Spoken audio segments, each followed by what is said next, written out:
Episode 49, Haunted Alabama. Hey y'all, I'm Heather, and this is Poisoned Appalachia, the dark side of Appalachia. As always, thank you for listening. Hope you enjoyed last week's episode on the Monongah mine disaster. That was so tragic. I actually had a couple people comment on my TikTok video, and I think maybe on Facebook, that they had never heard that story. So I was glad to kind of bring that to light to people that hadn't known the story. Hope you all had a happy 4th of July. I did enjoy the extra day off of work. I started this last month. The first Monday of each month, I thought I'd cover haunted things in a certain state. There are 13 states that encompass Appalachia, so it'll be a while before this series is done. I'm just going to do it a bit differently, though, for the whole state instead of just doing the Appalachia part of the state, because it's too complicated to figure out what's Appalachia and what's not. Plus, we can find out a little bit more about the states that I don't cover much. Today's the second month of this, and I'm working on my way up the map, so let's do Haunted Alabama. I always like to do a refresher on the states in case you forget. We've all been out of school for a while, or if you're from another country and I'm not as familiar with, the geography of the United States. So Alabama is a state in the southeastern and deep southern regions of the United States. It borders Tennessee to the north, Georgia to the east, Florida and the Gulf of Mexico to the south, and Mississippi to the west. Alabama is the 30th largest state by area, and the 24th most populous of the 50 U.S. states. Alabama is nicknamed the Yellowhammer State after the state bird. I guess since I'm not from Alabama, I didn't know that because I've never heard that term. Doesn't seem familiar at all. Alabama is also known as the Heart of Dixie and the Cotton State. Now, I have heard that before. The state has diverse geography, with the north dominated by the mountainous Tennessee Valley and the south by Mobile Bay, a historically significant port. Originally home to many Native American tribes, present-day Alabama was a Spanish territory beginning in the 16th century until the French acquired it in the early 18th century. The British won the territory in 1763 until losing it in the American Revolutionary War. Spain held Mobile as part of the Spanish West Florida until 1813. In December 1819, Alabama was recognized as a state. During the antebellum period, Alabama was a major producer of cotton and widely used African-American slave labor. In 1861, the state seceded from the United States to become part of the Confederate States of America, with Montgomery acting as its first capital, and rejoined the Union in 1868. Following the American Civil War, Alabama would suffer decades of economic hardship, in part due to agriculture and a few cash crops being the main driver of the state's economy. Similar to other former slave states, Alabamian legislators helped employ Jim Crow laws from the late 19th century until the 1960s. High-profile events such as the Selma to Montgomery marches made the state a major focal point of the civil rights movement in the 1950s and 60s. During and after World War II, Alabama grew as the state's economy diversified with new industries. In 1960, the establishment of NASA's Marshall Space Flight Center in Huntsville helped boost Alabama's economic growth by developing a local aerospace industry. Alabama's economy in the 21st century is based on automotive, finance, tourism, manufacturing, aerospace, mineral extraction, healthcare, education, retail, and technology. The Appalachian Mountains themselves extend down into central Alabama, and Alabama is part of a culture and economic region of Appalachia. 37 counties in northern and northeastern Alabama are part of the Appalachian Regional Commission region. This region is characterized by the presence of the Appalachian Mountains and shares a distinct cultural heritage with the wider Appalachian region. So that's just a little bit about Alabama for you, just FYI. I mentioned Alabama in my Moon-Eyed People episode, in the Trail of Tears episode, but those are just kind of more around Native American stories, and I don't think I've ever really done anything else in Alabama, so I think this episode should be kind of exciting. We'll all learn new things. So the first place is Sloss Furnace in Birmingham. It's an abandoned iron furnace with a history of industrial accidents and fatalities. It's known for strange sounds, shadowy figures, and a feeling of being watched. Sloss Furnace is a National Historic Landmark that transformed coal and ore from surrounding areas into hard steel from 1882 to 1971. Furnaces were a huge thing in the late 1800s and 1900s and a major part of the Industrial Revolution. They're scattered everywhere throughout southern Ohio, and I'm sure most of y'all's states too. This facility not only paved the way for the Industrial Revolution, but also quickly earned Birmingham the nickname the Magic City.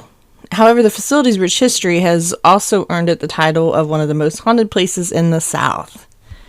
In 1880, Colonel James Sloss, one of the founders of Birmingham, decided to build some furnaces to create train tracks for his city. Almost 78,000 square miles of land was given to him for his project. During his first year, the furnaces produced 24,000 tons of high-quality iron. In 1886, Schloss was sold to new investors that improved them even more. They employed mostly former slaves and that needed a job, and it wasn't good work, unfortunately. The urban legend begins with James Slag Wormwood, a foreman of the graveyard shift who, to impress his supervisors, would make his workers take dangerous risks, resulting in 47 workers losing their lives and countless others losing their ability to work during his reign. In 1906, it was alleged that Wormwood lost his footing at the top of the highest blast furnace and plummeted into a pool of melted iron ore. When he fell into a bath full of melted iron from the top of the highest furnace named Big Alice in October 1906, people claimed he had been pushed, but James Wormwood's death was documented as a tragic accident. After his death, many complained of an unnatural presence and claimed to have been approached by a man whose skin appeared badly burned and who angrily shouted commands at them. People claim Wormwood's ghost still roams the furnaces. Many workers claim that they have been pushed near the iron baths while nobody was around. At night, the words "go back to work" are heard. The next haunted place is the Drish House in Tuscaloosa. It's a Greek revival mansion with stories of families' tragic past and ghostly encounters, including apparitions and strange noises. The John R. Drish House, also known simply as the Drish House, is a historic plantation house in Tuscaloosa, Alabama, United States. It's considered by state preservationists to be one of the most distinctive mixes of Greek revival and Italianate styles in Alabama. These hauntings are believed to have begun after the owner of the house, Sarah Drish, died in 1884. Sarah's husband, John Drish, died in 1867 after falling from atop a stairwell. After her husband's funeral, Sarah kept candles from the funeral in hopes of one day having these candles used at her own funeral. Her family searched for the candles after her death but were unable to find them. This is said to have angered Sarah so much that she has come back to haunt the house, even allegedly causing a fire in the third-story tower by lighting the candles. Alongside sightings of Sarah, many people have experienced strange occurrences such as sudden drops in temperature, flickering lights, and footsteps in empty rooms. Some have heard voices or even seen objects move on their own. These eerie events add to the house's mystery, making it a popular spot for ghost tours. The next haunted place is Maple Hill Cemetery in Huntsville, Alabama. It's an old cemetery with a dead children's playground, rumored to be haunted by the spirits of children. Well, that sounds exciting. Established in 1818, Maple Hill Cemetery in Huntsville is Huntsville's largest and oldest cemetery, with more than 80,000 grave sites.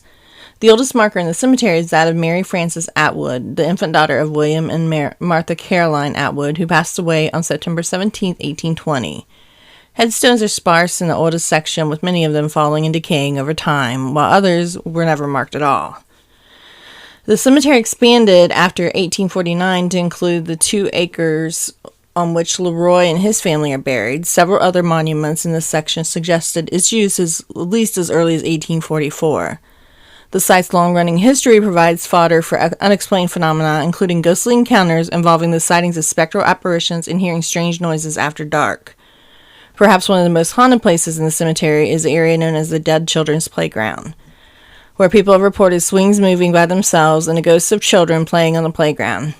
It's considered by some to be Alabama's most haunted site. Visitors cite glowing orbs, ghosts of children who died in the flu epidemic of 1918, and the swings going without being touched. Despite local legends, it's a regular teen hangout for many generations and was the driving force of the restoration of the playground after it was taken down in 2007. This cemetery is home to the Maple Hill Cemetery Stroll, an annual event that celebrates the diverse heritage of the Tennessee Valley and northern Alabama.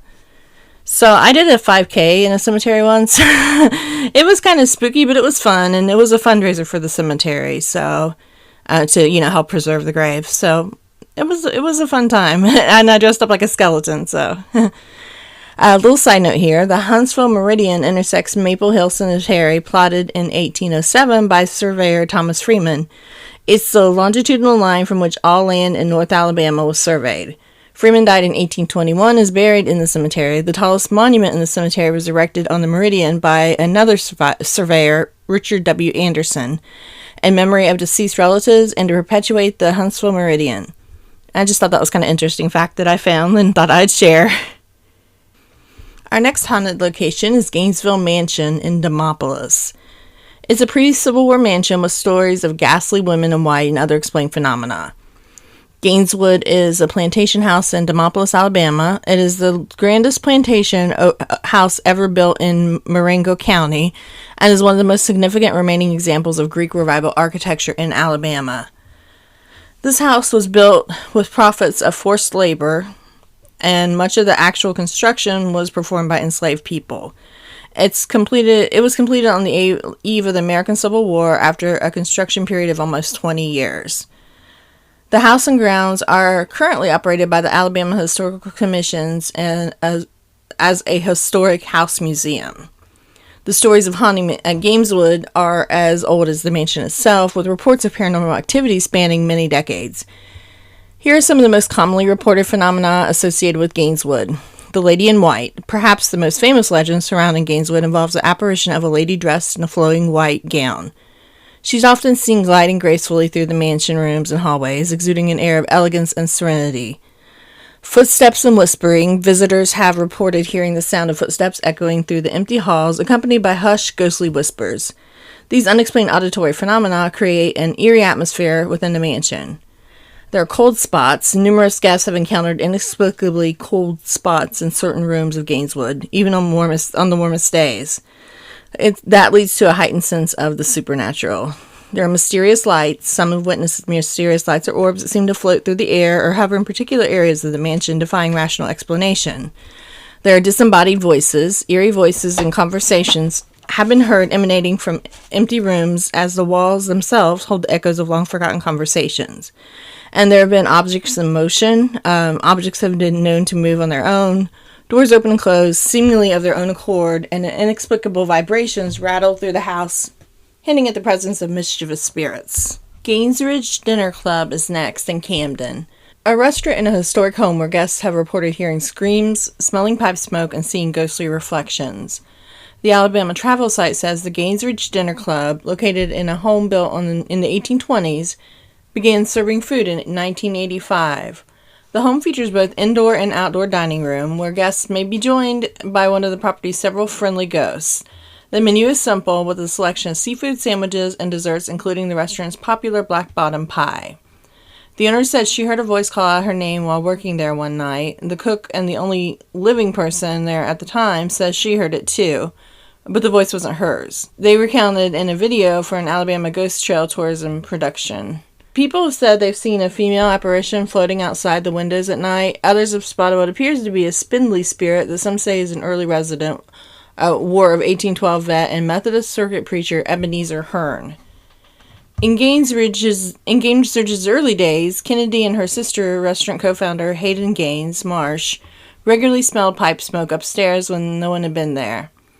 And there's the time diners had a server heard what sounded like someone falling in the bathroom, hard enough to make the doors shake, only to discover that no one was inside and nothing had fallen off the walls. Also, people have seen ghostly reflection of a tall, bearded man in black known as Old Ebenezer Hearn.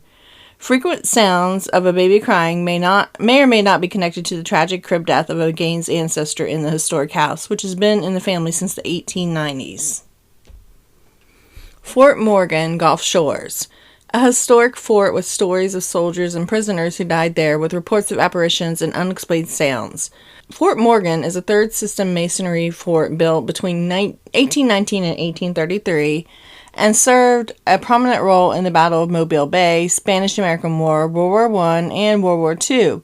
Many believe the souls of those that perished there are still around. It's rumored that the ghosts wander the grounds of the fort at night. Visitors have reported hearing the voices of cries of men at night, hearing footsteps when no one is around, and seeing ghostly apparitions wandering the halls. The most witnessed ghost is that of a young woman who was attacked in the fort. It's believed she roams the fort searching for justice with hopes of finding her attacker. One of the most haunted parts of the fort is said to be the old barracks. Records indicate a prisoner hanged himself there in 1917. It's said you can still hear the hanging man cry late at night. People visit the fort have reported hearing footsteps and being touched. Next on the list is the Jordan home in Birmingham. It's a Greek revival mansion with stories of ghostly presence, particularly a figure that descends from the attic. The Jordan residence, known as the Jordan home, stands as a two-story Greek revival mansion shrouded in tales of the past, built between 1906 and 1908 for Mortimer Jordan III and his widowed mother, Florence Jordan. The architectural marvel conceals secrets within its walls. The original owner of the home was Mortimer Jordan III, a local physician and officer in the American Expeditionary Force in France in World War I. During the Second Battle of the Marne, he was mortally wounded by an enemy artillery shell and died shortly thereafter in an army hospital. Legend has it that Mortimer Jordan IV, born in the house in 1911, spoke of a ghostly presence that descended from the attic at each midnight. After Mortimer Jordan III's death, his son, Mortimer Jordan IV, it's hard to say, lived at the residence until 1928. That year, he sold the home to Anna Renfro Tomlinson Cabell. Mortimer Jordan IV told Mrs. Cabell's children that the attic was inhabited by a ghost who came down to the main floor at midnight each night. Alright, the next one is like at an old college. Pratt Hall at Huntington College in Montgomery. It's known for the Red Lady, a student who died in the building and whose spirit is said to haunt the fourth floor. So, reading into this, I guess there were two Red Ladies that have haunted Pratt Hall. The building's been turned into the education building now and is no longer a dormitory. The first Red Lady appeared in the late 19th century while the college was still located in the town of Tuskegee, Alabama. She was described as a young woman wearing a scarlet dress and carrying a scarlet parasol who walked wordlessly up and down the halls of the women's dormitory late one night, bathed in a red glow. The second Red Lady was a former student named Martha or Margaret, who had reluctantly come to Huntington from New York because her father's mother had attended Huntington when it was in Tuskegee, and his will specified that she must attend his mother's alma mater. Martha was very unhappy and had no friends. One afternoon, after Martha had not appeared for classes or meals all day, her former roommate, the dormitory president, had a guilty feeling and decided to go see her, thinking that this time she might be able to help Martha in some way.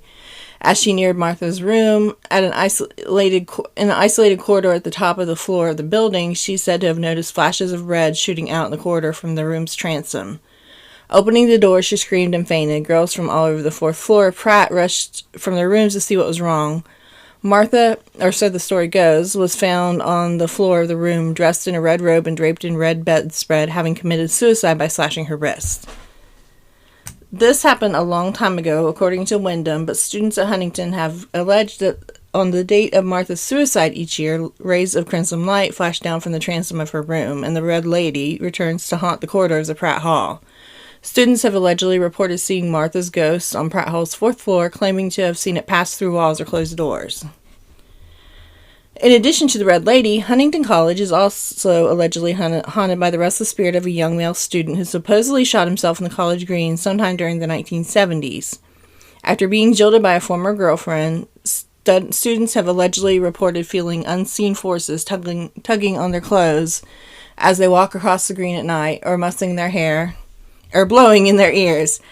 Other spirits alleged to have haunt portions of the Huntington campus include those of a murdered co-ed, a young boy who allegedly drowned in the college pond, a female student clad only in a towel, and a poltergeist known as Frank the Library Ghost. I want to learn more about Frank the Library Ghost. Pickens County Courthouse, Carrollton. It's said to have a ghostly image in one of its windows believed to be the face of a freedman. The legend of Henry Wells continues to live on in Pickens Courthouse, or in Pickens County. It's one of the most talked about ghost stories in West Alabama. The story is simply known as the face in the window. In 1878, Wells was arrested for burning the courthouse in downtown Carrollton, and the building was later rebuilt. After he was arrested, Wells attempted to escape and was shot in the leg by police and brought back to jail in the basement of the building.